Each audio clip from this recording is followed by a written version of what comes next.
Et avant de commencer, très important de faire un trigger warning. L'épisode sera particulièrement edgy, particulièrement difficile pour les âmes sensibles.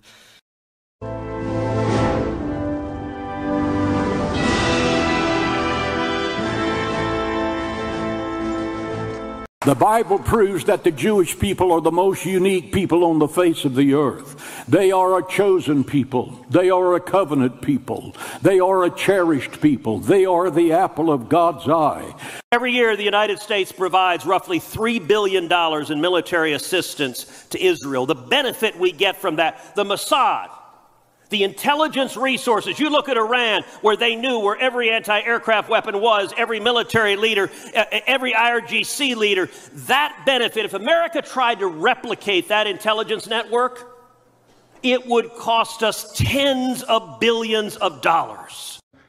A year ago, less than 5%. So now they're coming in by land. And even the land is concerned because I told them that's going to be next. You know, the land is going to be next. One of the interesting things is one of the recent explosions, a bunch of the people on the boats died, but 2 people survived. Yeah, well, I mean, the question is, bottom line, these are drug boats. If people want to stop seeing drug boats blow up, stop sending drugs to the United States. Happens with Venezuela. We had a lot of drugs coming in through water. We call it water drugs, just a simple term. Number one, there is no fentanyl made in Venezuela. Not just a little bit, there's none being made in Venezuela. These are outboard boats that, in order for them to get to Miami, would have to stop and refuel 20 times. They're in all likely going to Trinidad and Tobago, which is an island right off of the coast of Venezuela. So there's a lot of reasons to be worried about this. But number one is the broader principle of when can you kill people indiscriminately? When you're at war. That's why when we declare war, it's supposed to be done by Congress. It's supposed to be thoughtful. It's supposed to be debated. And we're not supposed to do it willy-nilly. And then when you have war, you just kill people in the war zone. And even then there are rules of engagement. But interdicting drugs has always been a criminal activity and a criminal anti-crime sort of activity where we don't just summarily execute people. We actually present evidence and convict them. Well, I think that there's always a choice, and you're right about the demand issue, and I wish that we could do more about that. And this has been going on forever, that we have a drug consumption problem here and a drug supply problem coming from South and Latin America. So I totally get that. But when you're looking at how this fight is being executed at this particular moment, it doesn't make a lot of sense. First and foremost, the fact that no one can confirm that we've actually been taking out narco traffickers or huge drug traffickers, however you want to say it. And last week when we were talking about this, Dana had just seen the alert that the admiral in charge of the Southern Command had resigned. And he was the one who was in charge of this. And the reporting is that he wasn't comfortable with the mission and had been pushing back within the Pentagon. And do you think he would have resigned if everything was by the book? They're not terrorists. They may be drug runners. We don't know that for sure. But just because you call somebody a terrorist, we call lots of people terrorists, doesn't mean that the military is authorized to go after them. And if no other reason, and look, I talked to an awful lot of people who, despite the fact that this is illegal, are comfortable with lethal action against purported, maybe, cartel members. You know, where does it stop? Do we now start executing drug dealers on the corners of Brooklyn? Drugs by sea, they call it also. That's almost down to nothing, as you can imagine. So they continue to come in by land at a little bit less because they see something is going to happen. They don't like it. They see something, and they're right. Something very serious is going to happen. Now is the time to prevent a new war on Venezuela. If Venezuela did not have oil, the imminent military threat would not exist. The plan is clear. It's an attempt once again to undertake an operation that's already failed, which is to overthrow the legitimate and constitutional president of the Bolivarian Republic of Venezuela, Nicolas Maduro Moros, in order to install a puppet regime and turn our country into a colony. Instead, after 1,300 days, Ukraine's spirit is unbroken. And this is first and foremost because of Ukraine's courage. but also because of the unrelenting support of Europe. Your countries have shown the way. Brave Ukrainian forces fly fighter jets from Denmark, sail Swedish boats, fire Finnish artillery, use Norwegian drones, receive care in Icelandic hospitals, found refuge in the Faroe Islands. This region is famed for its solidarity, and with Ukraine you are showing it in full force. Your countries have empowered their resistance, and I think you can take pride in it. As the U.S. government shutdown stretches on, some federal workers are finding new ways to make ends meet. This is the actualization of a childhood dream. Meet Isaac Stein, a federal lawyer. Now, instead of writing tax regulation, he runs this hot dog stand. And onions, yes. Okay, excellent. I've been selling out every day. Stein first opened Shyster's Dogs this summer as part of an art project. But when he was furloughed earlier this month, it became his full-time focus. There's been a tremendous outpouring of support from the community. There is goodness. There's a lot of goodness out here, and I want people to know that. If I can make one person laugh or smile with my shtick and menu, that makes me really, really happy. Nous avons une mission. C'est une mission divine. Si c'est pas nous qui le fait, il y a personne qui va le faire. Aïe, aïe, aïe. Puis on veut avoir des gens qui croient également à cette mission-là. Il y en a-tu des gens qui sont éveillés un petit peu? Pas « Ah ouais, mais je t'ai éveillé. » Non, non, si t'es pas dans l'action, tu dors. Si tu restes assis et tu fais rien, tu dors. Comme les autres. Arrête de dire que t'es éveillé, je suis réveillé. Non, tu ne l'es pas si t'es pas dans l'action. Puis l'action la plus facile à faire, pas la plus difficile. La plus difficile, Yann, c'est de se lever puis d'aller manifester. La plus difficile, c'est d'écrire des lettres. La plus difficile, c'est construire sa baronnie pour conquérir le Québec et fonder la couronne québécoise en tant que roi. Mais le plus facile, c'est de faire un don. C'est ça le plus facile. Smart people on every side are close to panicking. What exactly is your plan?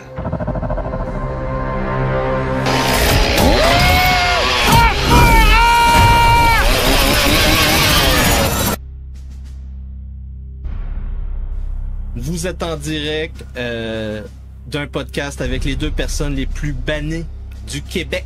Si vous parlez de ce sujet, vous faites partie de l'extrême droite. Quand j'ai annoncé la semaine passée l'accélérationnisme, Azatoth, c'est un rêve en dehors de l'espace et du temps, entretenu par les nécromanciens, les sorcières, les grosses torches, les princesses Disney et les Alphabet People. And it's called the Inquisition, the Witch Inquisition. Ben, des hordes de morts vivants submergent les rues. C'est ça une sorcière.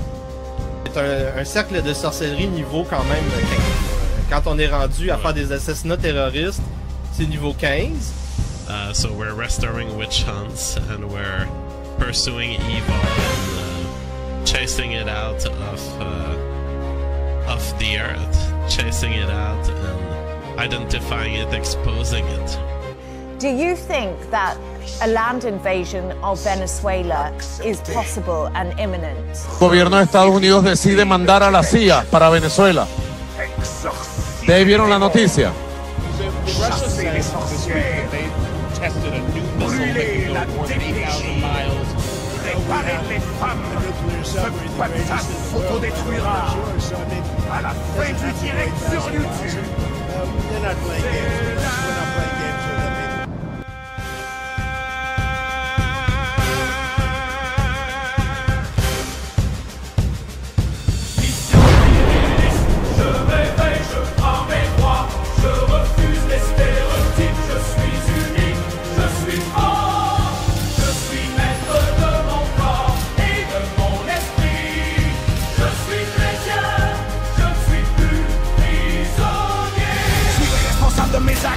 De ma vie, je remplis mes devoirs et pose les limites.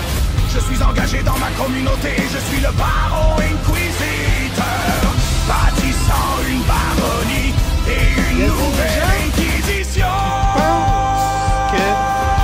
J'exagère. Mais la mission virile, c'est plus que cela, c'est un combat contre les hordes de morts vivants sans Une vision de la souveraineté déficiente, voire grotesque. Des propositions contre les fonctionnaires et les ministères qui ne sont pas assez radicales. Vous devez comprendre quelque chose. Je les exprime, je les canalise. Je ne suis plus prisonnier de mes mots, de mes angoisses, de mes colères. Je suis maître de mes émotions. Mettre des sorcières sur des bûchers.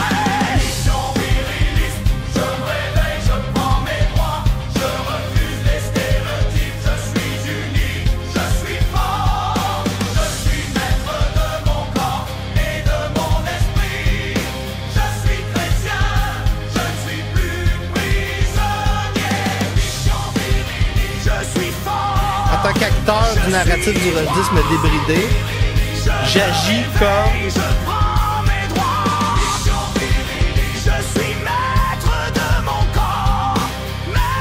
un chasseur d'esclaves. Je suis un chasseur d'esclaves! Moi, j'ai lancé une croisade contre le modèle de virilité de Timothée Chalamet. Tu lui crisses une claque, sa gueule, et il recule comme une petite bitch. Plus que la moitié des Gen Z veut une dictature, selon un sondage en Angleterre. Comme le revenu. So very interesting discussion with Jan Rushdie this afternoon. That's always fun to talk with Jan Rushdie because he's a radical, and he's the radical that Quebec would have needed. But I don't think even Jan can save Quebec.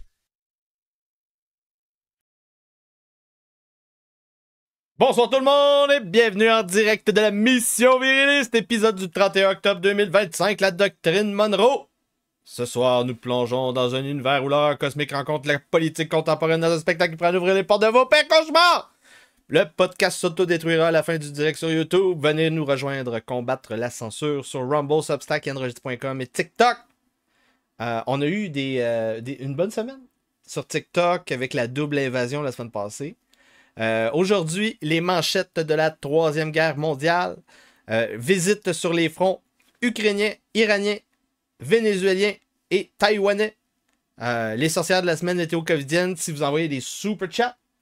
On n'a pas eu beaucoup de dons, donc on a besoin de 42$ aujourd'hui pour les sorcières de la semaine. Très important. Sans vous, je ne peux pas continuer ce travail pour constituer un trésor de guerre et l'utiliser pour combattre les hordes de morts-vivants, sorcières, succubes, démons et nécromanciens.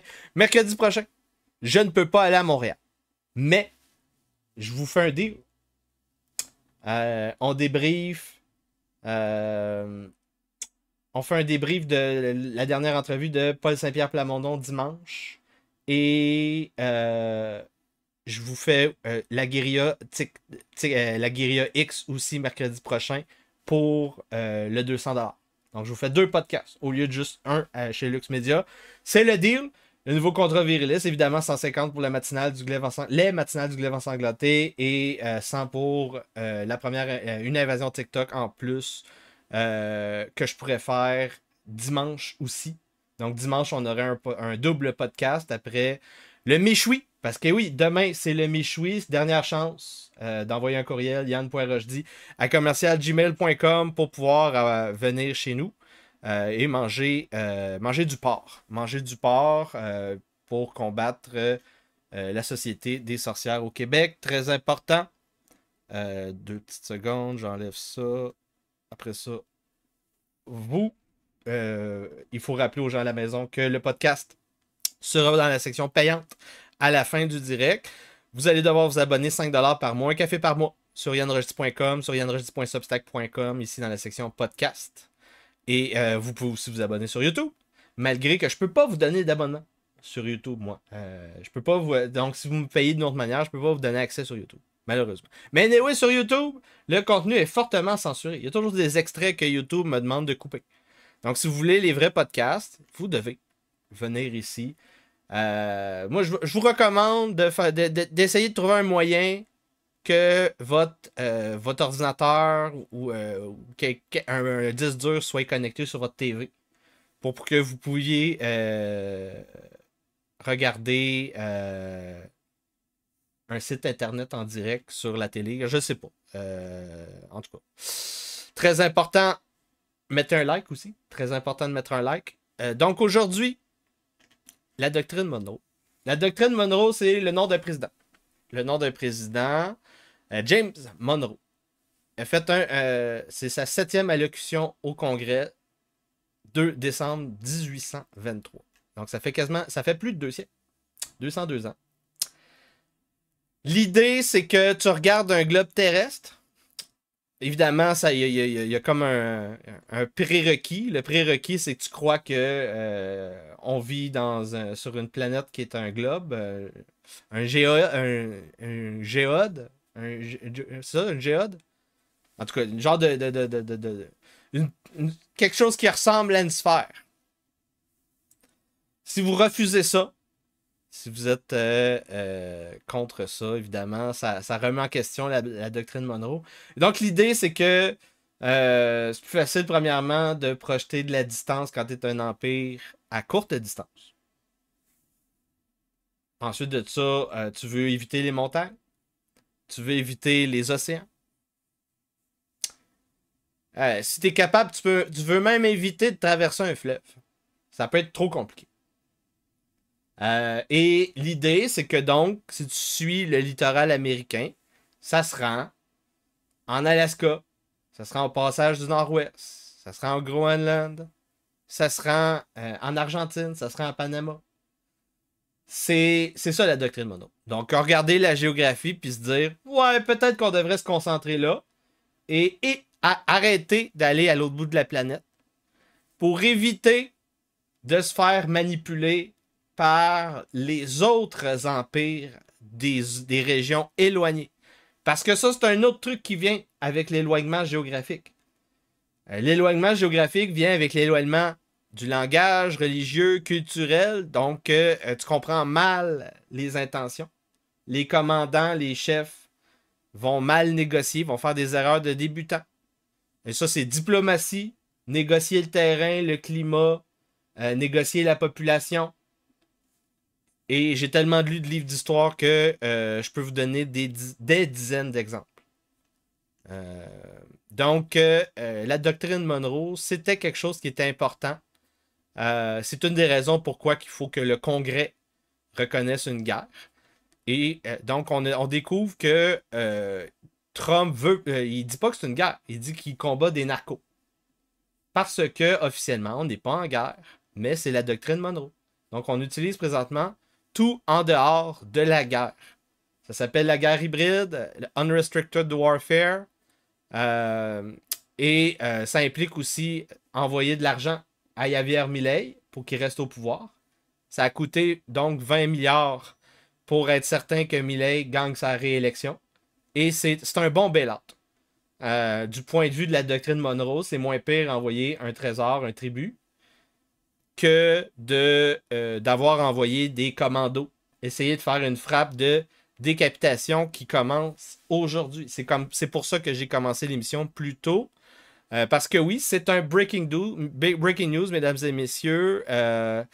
C'est le OK pour la baie des cochons 2.0 a été donné. On tente donc d'envoyer, je ne sais pas, c'est quelque chose autour comme entre 1000 et 10 000 commandos pour décapiter le régime de Nicolas Maduro. C'est déjà en train de commencer.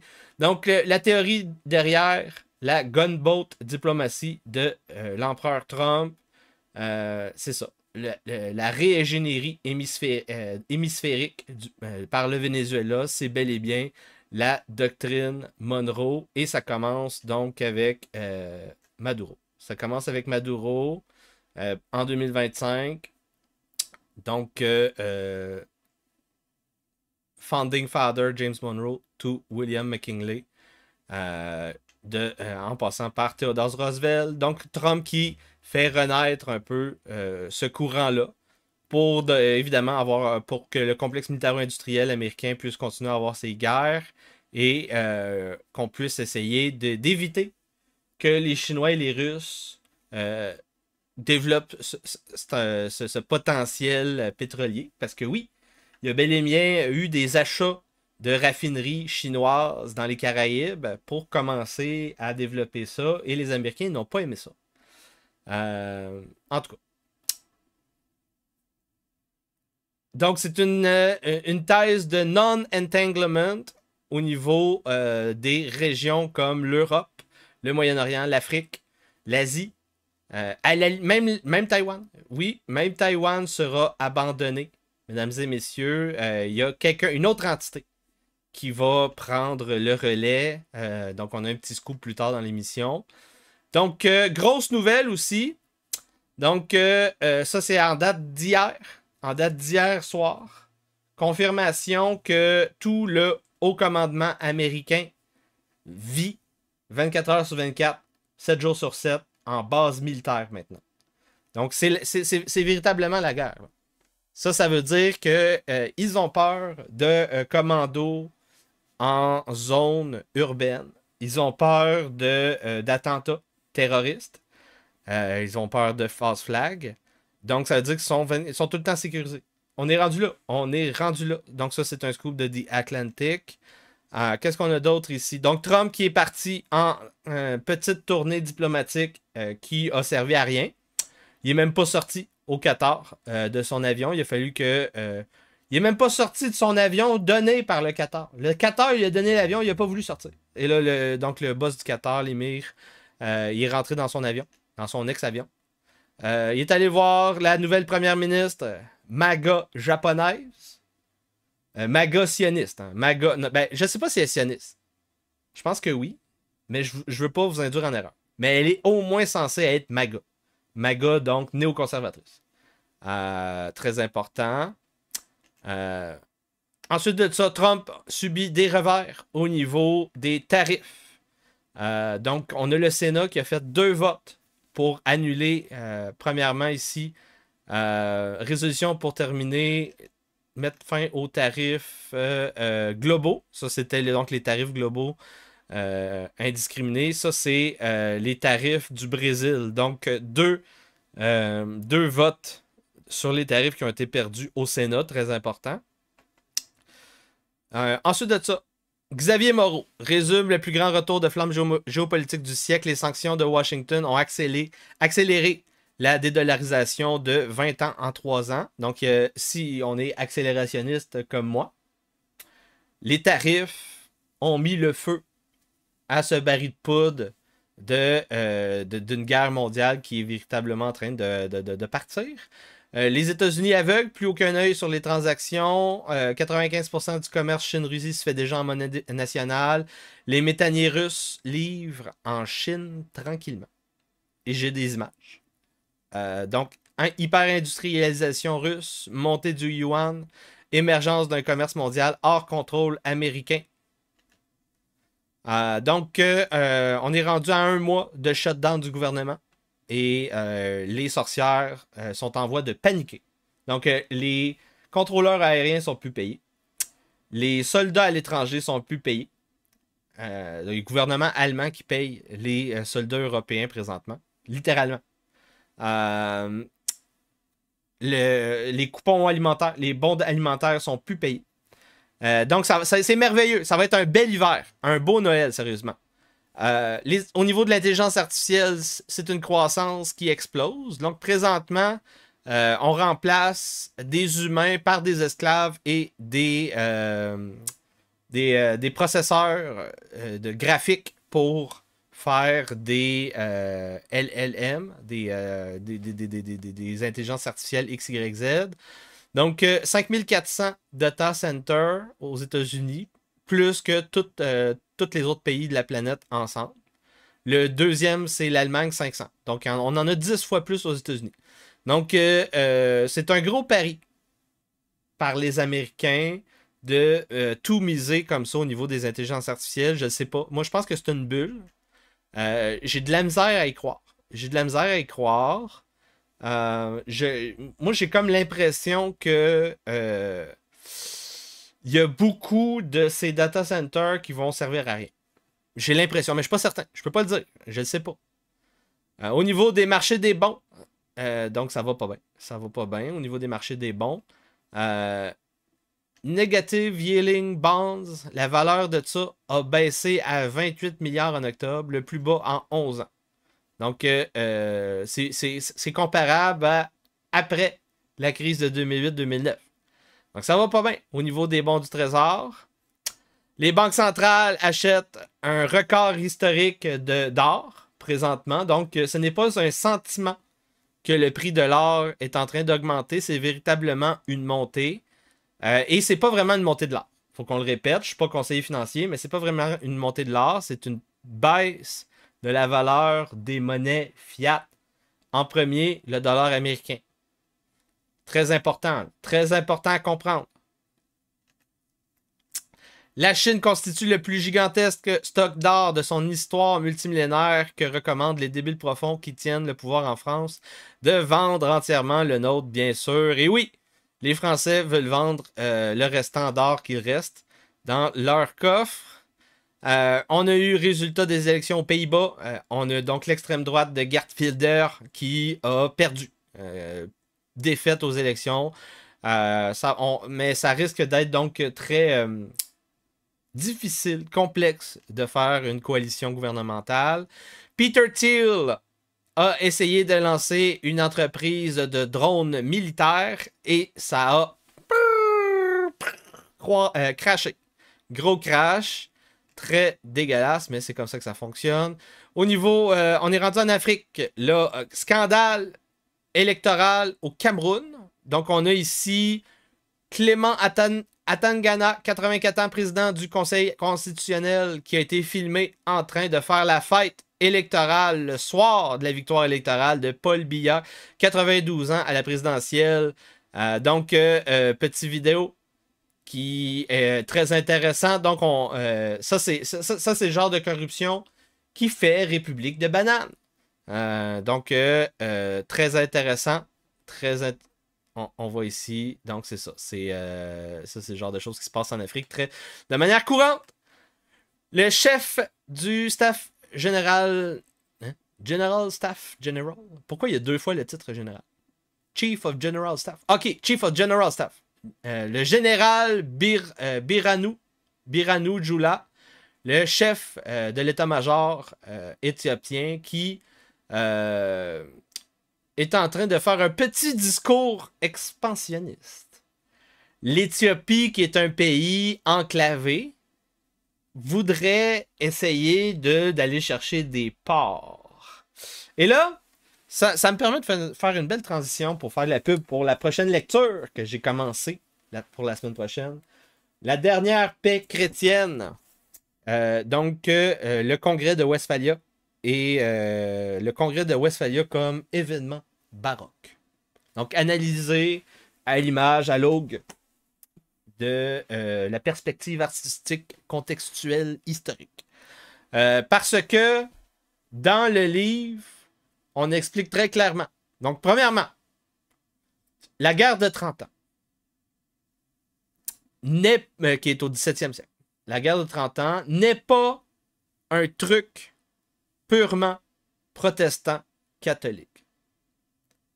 C'est les gens qui vous ont expliqué ça, soit que ce sont des menteurs, soit que ce sont des perroquets, soit qu'ils ne sont pas élevés assez haut. Ils ne sont pas bons. En lecture, ils n'ont pas fait la recherche. Donc, c'est 2 choses. Oui, il y a un clash protestant-catholique. Oui. Mais c'est pas juste ça. C'est aussi un clash de régimes féodaux.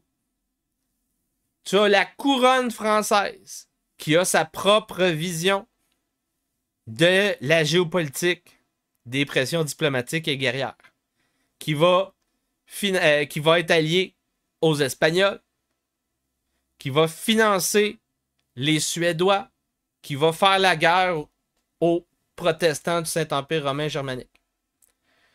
Tu as le Saint-Empire romain germanique qui va faire la guerre en premier aux Suédois, appuyé par les Français. Tu as les Espagnols qui font la guerre depuis 80 ans aux indépendantistes des Pays-Bas. Les Dutch, les Hollandais.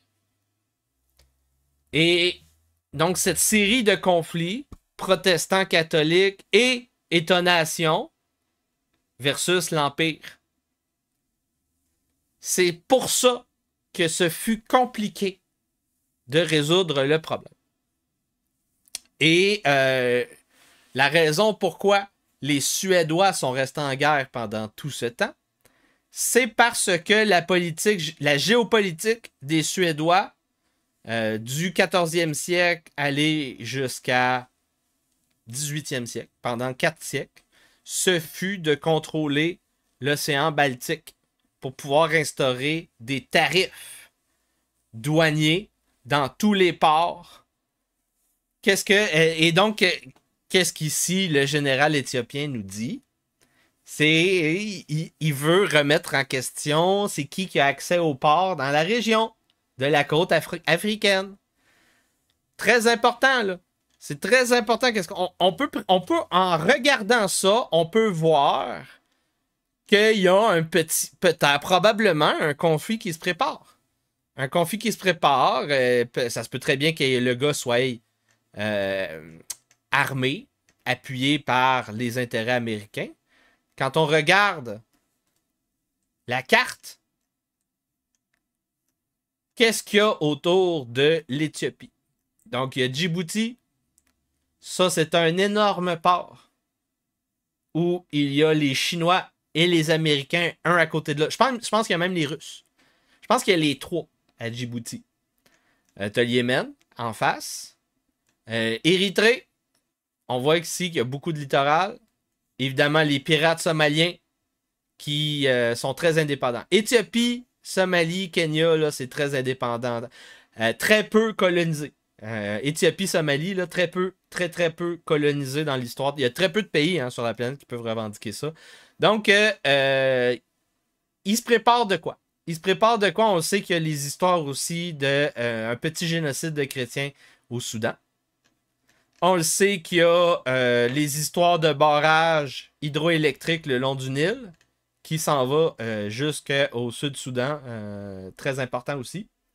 Tout tenir ça en compte. C'est ce qui se passe présentement en Afrique. Ensuite de ça, donc c'est ça. La guerre civile au Soudan qui est en train d'escalader. Donc, les Arabes qui sont supportés fortement par probablement ce qu'on appelle les Émirats Arabes Unis et qui sont donc supportés pour tuer des petits chrétiens. Donc, c'est la réalité. La réalité dans la région, c'est que la guerre se prépare un peu partout. Et Trump va se lancer dans le marketing prédictif, comme Polymarket. Donc, on va pouvoir parier sur les événements historiques, sur Truth Social peut-être dans les prochaines années. Très important, très intéressant. Je vous rappelle que à partir de maintenant, vous allez devoir payer 5$ par mois pour écouter le podcast après la fin du direct à partir de demain, le 1er novembre. Donc, pour aller voir le contenu au complet, évidemment, vous pouvez rester sur YouTube, payer avec la carte de crédit sur YouTube, 5$ par mois, ou bien sur yanrojdi.com, yanrojdi.substack.com, dans la section podcast ici. Il va y avoir le contenu payant. Sans vous, je ne peux pas continuer ce travail ici sur YouTube. C'est le contenu là, réservé aux membres. Donc, on va continuer. On est rendu donc en Amérique du Sud, Venezuela, la doctrine Monroe, les drogues, l'immigration. Pourquoi l'homme de paix, Donald Trump, est en train de fabriquer la guerre contre le Venezuela de Maduro. Donc, dossier du Times of India. Évidemment, c'est des Indiens, donc c'est pas les meilleurs. On peut rire un peu des Indiens. On a le droit. On a le droit de rire de leur niveau intellectuel. On a le droit. Mais c'est juste pour dire que ailleurs, donc, on a terminé aujourd'hui. C'est un petit épisode. Mais donc, il manque 5$. Il manque 5$ pour avoir une invasion TikTok. Je vous donne jusqu'à cette nuit pour envoyer ce 5$. Sinon, il n'y en aura pas. Si on n'en aura pas, on va, donc, si vous voulez, venir demain au Michou de la Nouvelle Inquisition, envoyer un courriel aussi. Je vais vous donner l'adresse. Vous pouvez arriver à partir de 11h, déguisé comme Lord Sigimon, si vous voulez. Ça, c'est le premier. Ensuite de ça, dimanche, on va faire le débrief de Paul Saint-Pierre Plamondon. Si vous envoyez l'argent, je vais faire une évasion TikTok. Lundi, qu'est-ce qu'on a lundi? On n'a rien lundi. On n'a rien. Ah!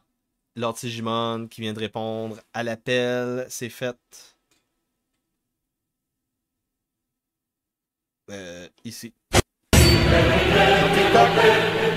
Donc, on se voit demain pour le Michou de la Nouvelle Inquisition et dimanche pour un programme double. Un programme double. Nancy Ménard qui a envoyé 5$ de plus. Très gentil avec un abonnement. Oui, parce que vous pouvez faire ça. Vous pouvez pousser les gens à se dire « Ah, j'ai eu un abonnement d'un mois à Yann Rochdy sur YouTube. Je vais aller dans la section abonnés payants.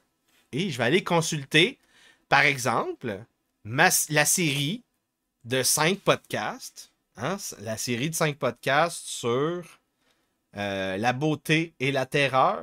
Hein, l'index et l'inquisition. Le Concile de Trente, le 6e sac de Rome, l'histoire occulte de la Réforme protestante, la naissance de l'Occident. C'est des histoires très intéressantes parce que on est à un point névralgique qui est comparable à cette époque-là. 15, 16, 17e siècle. Nous vivons présentement ce qui s'est passé à l'époque. Et il y a des sagesses de cette époque-là qu'on peut réutiliser aujourd'hui. Et c'est ça qu'on fait ensemble. C'est ça la mission du citoyen chrétien et de la révolution culturelle rochdienne. Donc merci, sans vous, je ne peux pas continuer ce travail. Je vous souhaite une bonne soirée. On se voit demain et dimanche. Attention à vous. Au nom du narratif du rochdisme débridé, l'acteur Yann Rochdy et le personnage du baron inquisiteur rentrent en rébellion ouverte contre la couronne britannique. C'est terminé! Nous arrêtons de nous soumettre. Tous les pouvoirs souverains sont rachetés au nom de Jésus-Christ. Et vous allez arrêter de nous raqueter. C'est terminé. Nous sommes en taquillon. Nous optimisons notre fiscalité. Nous créons des sociétés fraternelles. Nous travaillons dans une mission œcuménique qu'on appelle la Nouvelle Inquisition. Nous construisons la baronnie rochdienne. Et c'est comme ça que nous allons réparer le Québec. Bonne soirée. Si vous parlez de ce sujet, vous faites partie de l'extrême droite. Littéralement. Shiloh! Où es-tu, Shiloh? Où est la Shiloh québécoise? Parce que le patriarcat est toujours en charge! Le rochdisme n'a pas de position, c'est un rêve en dehors de l'espace entretenu par les nécromanciens, les sorcières, les et les alphabets tribaux. Je suis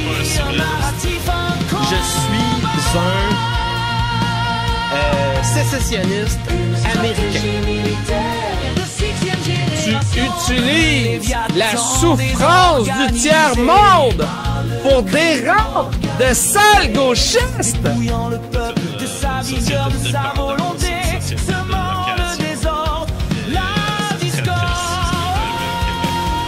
Donc c'est quoi un monde viriliste? Un monde viriliste, c'est un monde où quand un mort vivant vient pour te décousser, te raqueter, te faire peur, tu lui crisses une claque ta gueule et il recule comme une petite bitch. Des propositions contre les fonctionnaires et les ministères qui ne sont pas assez radicales. Il y a des gens qui pensent que j'exagère, que je jouerais un rôle.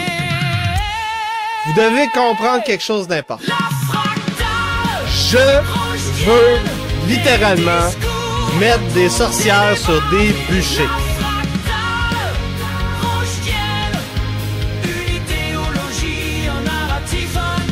Donc, plus que la moitié des Gen Z veut une dictature, selon un sondage en Angleterre.